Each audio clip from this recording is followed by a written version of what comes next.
Hey everyone, it's SkyWalker again. I hope you are all doing fine out there. As we celebrate what we see as independence, it dawned on me that in the Jamaican, Caribbean, or even African case, there is no real moment of independence. We are when we succeeded to our freedom. All there ever was is a perpetual moving of the goalpost. And because we have always had blind complicit leaders, we have always been tricked, being given shovels and told that they were spades. Because two things look alike, we might say that there's no difference until the day we need the right one for that particular job. Then we will find that as much as they seem the same, a shovel cannot do everything that a spade can do, and vice versa. Our independence must have all the attributes ascribed to being free. But does it now? In too many cases, we have dangerous leaders that show us who they are before an election. But for some reason, the people will still vote for them. America claims that Donald Trump was a mistake. But the truth is that Donald Trump showed who he was before they voted for him. In Jamaica, we know who Andrew Holness is, and he produces well. Doesn't he? He produces well. Mark Golding, the chain man with a chain, the Englishman who benefited from the spice of slavery, the Finsack guy, cannot hide who he is. So we know way in advance who we will vote for. Andrew Holness is working and building very well, people. Very well. Vote JLP for continuity and not chaos. What the leaders are, the country becomes. What the leaders are, the country becomes. Do you want Jamaica's energy to be like a Mark Golden type energy?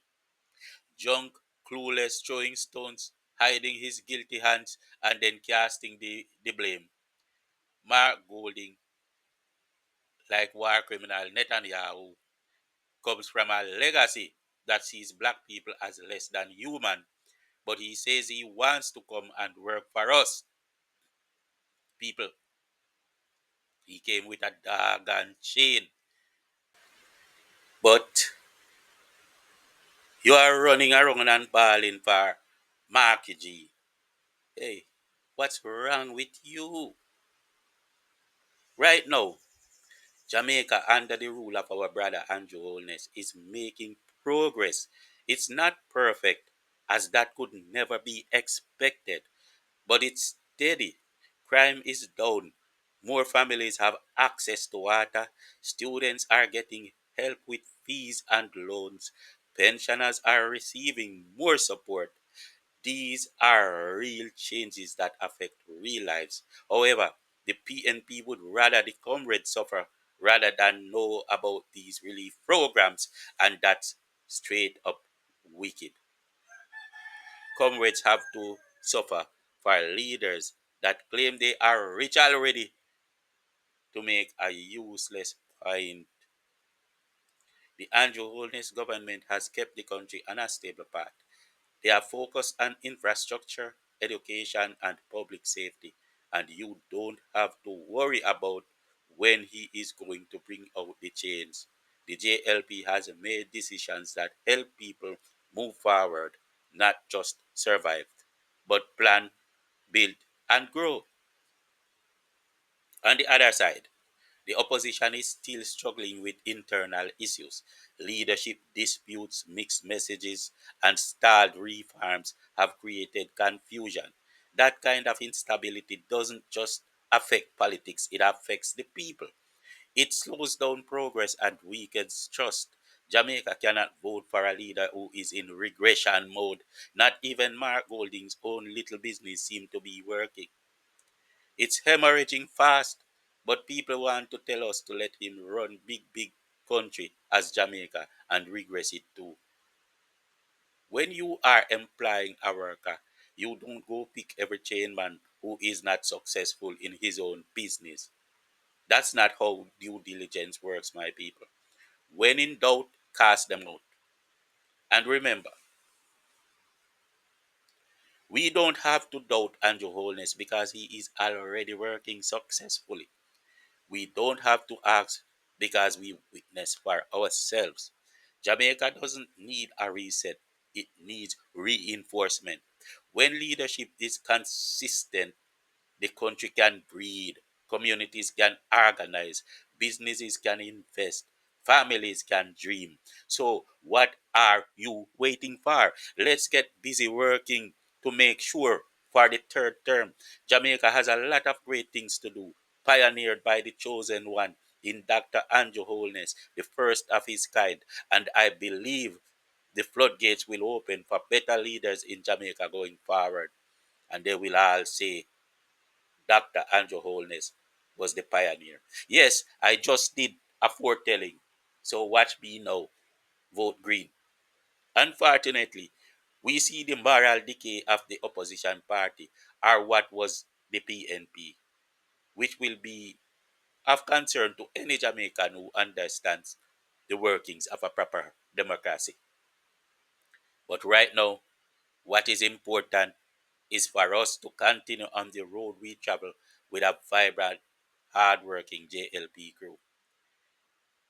This isn't about party loyalty, it's about national stability. It's about choosing a direction that keeps Jamaica moving forward. Because when the foundation is strong, everything else has a chance to rise. The energy of the ruler is overbearing, influential. It's the echoes of the crown. The energy, the heart of the leader manifests to the mind of the people. Even the conscious soul, the intelligent, sober, and self aware, can't always resist the psychic plead of leadership. People mirror what governs them, even when that governance wounds them. So you definitely can't take cues from a leader who, well, do I have to tell you, or do I have to tell anyone about undesirable Mark Golding, whom you can't trust, not even for a handshake? A boy may load the sound of his father's fist as he is abusive on his wife. Yet that same boy grows to bring you the shock of seeing him do the very thing he hated all his childhood, right? A Mark Golding government is going to change the character of Jamaica. That's how we ignite and perpetuate these cycles. Immoral leader, immoral nation. A nation may resist the incompetence of its rulers, yet subconsciously adapt their foolish tone. Oppression is a sculptor.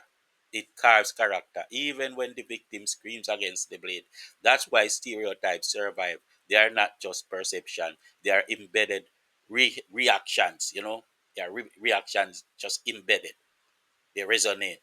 People behave like what leads them, even when that leadership betrays their best interest. African leaders treat Africans like neocolonialists treat Africans. Huh? Do you want me to say that again?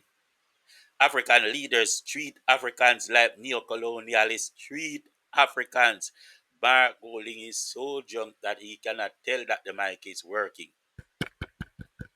Jamaica mustn't inherit the residue of weak-hearted leadership, of immorality, of a crime mentality. The character of the state demands more than charisma. It demands clarity. And we don't echo what we reject. We reject what echoes us incorrectly. This has been a Skywalker commentary, people. Remember to hit the like button, share if you will, and make sure to subscribe to stay on the team. We still have a little time before the elections, and we are keeping busy to ensure that we leave no stone unturned. This is for the good of all Jamaicans. Moreover, whenever Jamaica pushes over into mining our natural resources, we cannot have the same people that did Trafigura and sold JPS to preside over it. It is essential to vote JLP. Thanks for watching.